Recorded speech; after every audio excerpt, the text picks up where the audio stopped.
അലൈക്കും വറഹ്മത്തുള്ളാഹി വബറകാതുഹു. അൽഹംദുലില്ലാഹ് വസ്സലാത്തു വസ്സലാമു അലാ റസൂലില്ലാഹ് വഅലാ ആലിഹി വസ്വഹ്ബിഹി അൽഫായിസീന ബിറിളല്ലാഹി അമ്മാ ബഅദ്. ഫഅഊദു ബില്ലാഹി മിനശ് ശൈത്വാനിർ റജീം. ബിസ്മില്ലാഹിർ റഹ്മാനിർ റഹീം. ലാ ഉഖ്സിമു ബിഹാദൽ ബലദ് വഅൻത ഹില്ലും ബിഹാദൽ ബലദ്. സ്വദഖല്ലാഹുൽ അലിയ്യുൽ അളീം وصدق وبلغ رسوله النبي الكريم ونحن على ذلك من الشاهدين الشاكرين والحمد لله رب العالمين.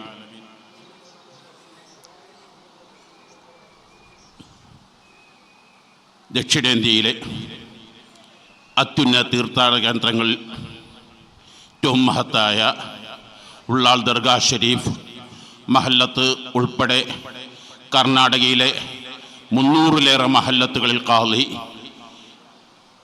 കേരളത്തിലും പലയിടങ്ങളിലുമായി ഒട്ടനവധി മഹല്ലുകൾ, ഇന്ന് ഇന്ത്യയിലെ ഏറ്റവും കൂടുതൽ മഹല്ലത്തുകളിൽ ഖാളി സ്ഥാനം അലങ്കരിക്കുന്ന ഇന്ത്യൻ ഖാൻ മുഫ്തി സുൽത്താൻ ഉലമ ശൈഖുന കാന്തപുരം ഉസ്താദ് ഹഫിളഹുല്ലാഹ് വറഅ പ്രാർത്ഥന ചെയ്ത് നമുക്ക് നേതൃത്വം നൽകിയ അനേകായിരങ്ങളുടെ ആശാകേന്ദ്രമായ പ്രിയപ്പെട്ട കുമ്പൂൽ സെയ്ദ് ആറ്റക്കോയ തങ്ങൾ, പാണക്കാട് കുടുംബത്തിൽ സർവരാലും നന്നായി അറിയുന്ന പാണക്കാട് സയ്യിദ് മുനവ്വർ ശിഹാബ് തങ്ങൾ, പ്രിയപ്പെട്ട താജുൽ മസി അബ്ദുറഹ്മാൻ അൽ ബുഖാരി ഖദ്ദസല്ലാഹു സിറഹുൽ അസീസ് വനഫഅനാ ബിഉലൂമിഹി, ശ്രീമന്തപുത്രൻ സയ്യിദ് ഹാമിദ് ഇമ്പിച്ച് കോയ തങ്ങൾ, സയ്യിദ് മസ്ഊദ് തങ്ങൾ, സീം ഇബ്രാഹിം സാഹിബ്, ആനപ്പൈ അബ്ദുള്ള കുഞ്ഞി ഹാജി, പ്രിയപ്പെട്ട മഞ്ചേശ്വരം MLA അഷ്റഫ് സാഹബ്, ഉള്ളാൾ ദർഗാ പ്രസിഡന്റ് ഹനീഫ സാഹബ്, പ്രിയപ്പെട്ട ഇഫ്തിഖാർ,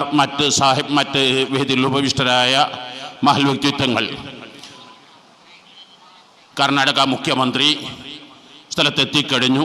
ഏതാനും മിനിറ്റുകൾക്കുള്ളിൽ സ്റ്റേജിലേക്ക് എത്തുന്നു.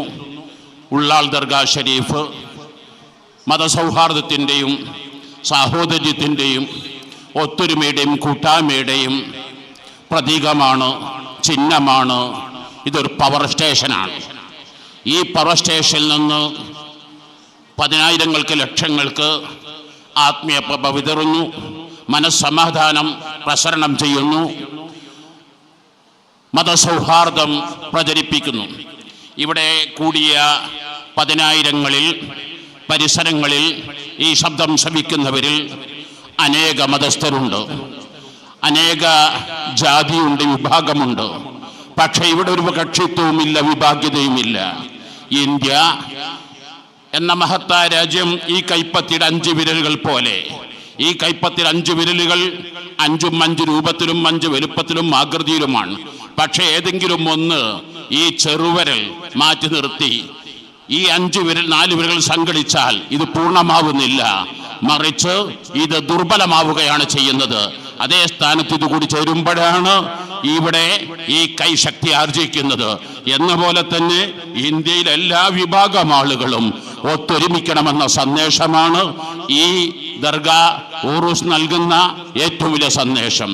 ഇവിടെ അഷ്റഫുൽ ഖൽഖ് സ്വല്ലല്ലാഹു അലൈഹി വസല്ലം തങ്ങളുടെ പേരമകനായി, ധാരാളം കറാമാത്തുകളുടെ ഉടമയായി, അനേകായിരങ്ങളുടെ ലക്ഷങ്ങൾ ആശാകേന്ദ്രമായ ഖുതുബുസ്സമാൻ മൗലദ് വിലാസ് ഖുതുബുസ്സമാൻ അസൈ ഷരീഫ് സാഹിബുൽ വിലായത്ത് വൽ കറമ സയ്യിദ് ഷരീഫുൽ മദനി ഖദ്ദസല്ലാഹു സിറഹുൽ അസീസ് തങ്ങളുടെ ദർഗയിൽ അനേകായിരങ്ങൾക്ക് ആശ്വാസം നൽകുന്നു. ഈ സമയത്ത് അരനൂറ്റാണ്ടിലേറെ കാലം ഇവിടെ നേതൃത്വം നൽകിയ എല്ലാവരുടെയും ആശാകേന്ദ്രമായിരുന്ന മഹാനായ താജുൽ ഉലമാ സയ്യിദ് അബ്ദുറഹ്മാൻ അൽ ബുഖാരി ഖദ്ദസല്ലാഹു സിറഹുൽ അസീസ് അവരുടെ ദറജ ഉയർത്തി കൊടുക്കണേ അല്ലാഹ്. മഹാനുകൾ വഫാത്തിന് ശേഷം ആ ദൗത്യം ഏറ്റെടുത്തിരുന്ന സയ്യിദ് ഫളൽ കോയമത്തങ്ങൾ ഖുറത്തുസ് സാദാത്ത് കഴിഞ്ഞ മുഹറം 1-നാണ് ഈ ലോകത്തോട് വിട പറഞ്ഞത്. മഹാനവളുടെ ദറജ ഉയർത്തി കൊടുക്കണേ അല്ലാഹ്. അഹ്ലു ബൈത്ത് അതാണ് ഈ ലോകത്തിന്റെ ഏറ്റവും വലിയ വിജയങ്ങൾ. ഞാൻ ഓർക്കുന്നു, താജുലുലമയുടെയും സുൽത്താൻ കാന്തപുരം ഉസ്താദ്, അങ്ങനെ ഒന്ന് ജീവിച്ചിരിക്കുന്ന ഒട്ടുമിക്ക സാദാത്തുക്കൾ, മരിച്ചുപോയ മഹത്തുക്കൾ, ഈ വിനീത് ഉൾപ്പെടെ എല്ലാവരുടെയും ഷെയ്ഖായിരുന്നു കക്കുടിപ്പുറം അബൂബക്കർ മുസ്ലിയാർ ഖദ്ദസല്ലാഹു സിറഹുൽ അസീസ്. അവരുടെ ആണ്ടിന്റെ സമയം കൂടിയാണ് 1930-ലാണ് 1990-ലാണ് മഹാൾ വഫാത്തായത്. മഞ്ചേ പുളിക്കലിനടുത്ത് കുണ്ടോട്ടി പുളിക്കലിനടുത്ത പറവൂരില് 19 വർഷങ്ങൾക്ക് മുമ്പ് കുറേ ആളുകൾക്ക് മാരകമായ രോഗം ക്യാൻസർ ബാധിച്ചു, തളർന്ന് അവശരായി, വളരെ പ്രയാസപ്പെട്ടു. അന്ന് KK അബ്ദുറഹ്മാൻ മുസ്ലിയാരുടെ നേതൃത്വത്തിൽ 50 ആളുകൾ ഒരു ബസ്സിന് മഹാനായ താജുൽ അസ്ഫിയ കക്കിടിപ്പുറം അബൂബക്കർ മുസ്ലിയാർ ഖദ്ദസല്ലാഹു സിറഹുൽ അസീസ് മഹാൻ ഹദറത്തിൽ ചെന്ന് വിഷമം പറഞ്ഞപ്പോൾ അവിടുന്ന് 2 കാര്യമാണ് നിർദ്ദേശിച്ചത്. ഒന്ന്, ഒരു അഹ്ലു ബൈത്തിനെ അവിടെ വീടെടുത്ത് താമസിപ്പിക്കുക. മറ്റൊന്നൊരു നാരിയ സ്വലാത്തിന്റെ മജ്ലിസ് അവിടെ തുടങ്ങുക. അവർ അത് രണ്ടും സ്ഥാപിച്ചു. അതിന്റെ ശേഷം ഈ അരനൂറ്റാണ്ടിനിടയിൽ അങ്ങനെ ഒരു പ്രയാസകരമായ രംഗം ഇവിടെ ഉണ്ടായിട്ടില്ല.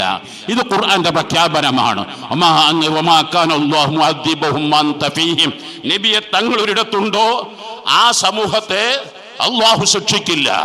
ഇത് സ്വഹാബത്തിന് മാത്രം അല്ല, മറിച്ച് ലോകാവസാനം വരെയുള്ള ഉമ്മത്തിനാണ്. നമുക്ക് ആ അഷ്റഫുൽ ഖൽഖ് സ്വല്ലല്ലാഹു അലൈഹി വസല്ലം തങ്ങൾക്ക് പകരമാണ് അഹ്ലു ബൈത്ത് എന്ന് മനസ്സിലാക്കണം. ഇന്നല്ലാഹു വമലായികതുഹു യുസല്ലൂന അലൻ നബി യാ അയ്യുഹല്ലദീന ആമനൂ സല്ലു അലൈഹി വസല്ലിമു തസ്ലീമാ എന്ന സൂറത്തുൽ അഹ്സാബിൽ ആയത്ത് ഖുർആനിൽ 91ഓളം തവണ യാ അയ്യുഹല്ലദീന ആമനൂ എന്ന അഭിസംബോധനം കാണാം. അവിടെ ഒന്നും ചോദിക്കാത്ത ചോദ്യം സ്വഹാബത്തോടെ ചോദിച്ചു, കൈഫ നുസല്ലി അലൈക യാ റസൂലല്ലാഹ് ഇന്നല്ലാഹ യാ അയ്യുഹല്ലദീന ആമനൂ കുതിബ അലൈക്കുമുസ് സിയാം യാ അയ്യുഹല്ലദീന ആമനൂ ഇസ്തഈനു ബിസ്സബ്രി വസ്സലാ യാ അയ്യുഹല്ലദീന ആമനൂ ആമിനു. ഇങ്ങനെ ധാരാളം സ്ഥലങ്ങൾ കാണാം. അവിടെ ഒന്നും സ്വഹാബത്ത് ചോദിച്ചിട്ടില്ല. ഇവിടെ മാത്രം സ്വഹാബത്ത് ചോദിച്ചു, കൈഫ നുസല്ലി അലൈക യാ റസൂലല്ലാഹ്, എങ്ങനെയാണ് തിരുവരെ അങ്ങയുടെ മേൽ സ്വലാത്ത് ചൊല്ലേണ്ടത്? തങ്ങൾക്ക് സ്വഹാബത്തിന് അതറിയില്ലേ? അതിന് അള്ളാഹു പറഞ്ഞ മറുപടി, മുത്തനബി പറഞ്ഞ മറുപടി, അല്ലാഹുമ്മ സ്വല്ലി അലാ സയ്യിദിനാ മുഹമ്മദിൻ വഅലാ ആലി മുഹമ്മദ്. അള്ളാഹ് ഖുർആൻ സല്ലു അലൈഹി എന്നേ പറഞ്ഞിട്ടുള്ളൂ, സല്ലു അലൈഹി വഅലാ ആലിഹി എന്ന് പറഞ്ഞിട്ടില്ല. മറിച്ച് സല്ലു അലൈഹി എന്ന് പറഞ്ഞതിന് മുത്തനബി വിശദീകരിക്കുന്നത് അല്ലാഹുമ്മ സ്വല്ലി അലാ മുഹമ്മദിൻ വഅലാ ആലിഹി. മഹാനായ സുൽത്താനുൽ ഉലമ ഇസ്സുദ്ദീൻ അബ്ദുസ്സലാം റളിയല്ലാഹു അൻഹുവിനെ കുറിച്ച് മഹാനായ ഇബ്നു ദഖീഖുൽ ഈദ് റളിയല്ലാഹു അൻഹു 6-ാം നൂറ്റാണ്ടിന്റെ നവോത്ഥാന നായകനാണ്. വഅഫ്ഖഹു മിൻ ഹുജ്ജത്തുൽ ഇസ്ലാം അബീ ഹാമിദ് അൽ ഗസാലി റളിയല്ലാഹു അൻഹു, സൂഫി ലോകത്തിന്റെ അജയ്യനായ നായകൻ ഹുജ്ജത്തുൽ ഇസ്ലാം അബൂ ഹാമിദ് അൽ ഗസാലി റളിയല്ലാഹു അൻഹുവിനേക്കാൾ വലിയ പണ്ഡിതനാണ് മഹാനായ അബ്ദുസ്സലാം റളിയല്ലാഹു അൻഹു സുൽത്താനുൽ ഉലമ. ആ മഹാനുകൾ അതിന് പറ ഫജഅല സ്വലാത അലൈഹിം സ്വലാത്തൻ ലഹു സ്വല്ലല്ലാഹു അലൈഹി വസല്ലം.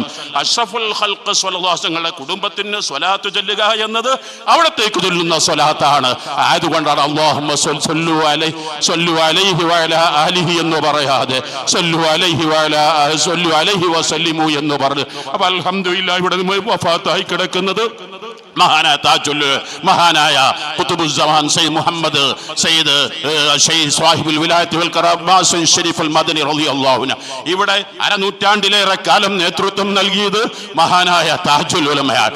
ഇന്നും ആ താജുമയുടെ പേരമക്കൾ, അവർക്ക് ഒപ്പം ഇൻഷാ അല്ലാഹ് സുൽത്താനുൽ ഉലമ കാന്തപുരം ഉസ്താദ്. എന്തുകൊണ്ടും ഇത് ഇജാബത്തിന്റെ മജ്ലിസാണ്.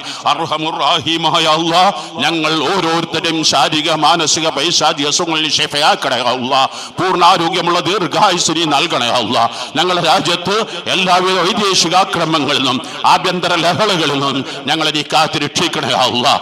ഞങ്ങൾ മുസ്ലിമീങ്ങൾ, ഇന്ത്യൻ വിശ്വാസികൾ, ഇന്ത്യന്റെ ശത്രു രാജ്യമായ പാകിസ്ഥാൻ ഇന്ത്യയെ ആക്രമിക്കാൻ വന്നാൽ ഇന്ത്യയിലെ മുസ്ലിമീങ്ങൾ ഒന്നടങ്കം ഇന്ത്യൻ ജനത ഈ മഹത്തായ രാജ്യത്തിന് വേണ്ടി സർവസ്വം സമർപ്പിച്ച് എന്നും കൂടെ നിന്ന പാരമ്പര്യമാണ് നമുക്കുള്ളത്. നമ്മുടെ രാജ്യത്ത് ഈ മതസൗഹാർദ്ദം എന്നും ശക്തിപ്പെടുത്താൻ കഴിയണം. ധാരാളം ദുർബലരെയും മശറനെയും നമുക്ക് സഹായിക്കാൻ കഴിയും. അല്ലാഹു തൗഫീഖ് നൽകണേ അല്ലാഹ് എന്ന ദുആയോടെ അസ്സലാമു അലൈക്കും വറഹ്മത്തുള്ളാഹി വബറകാതുഹു.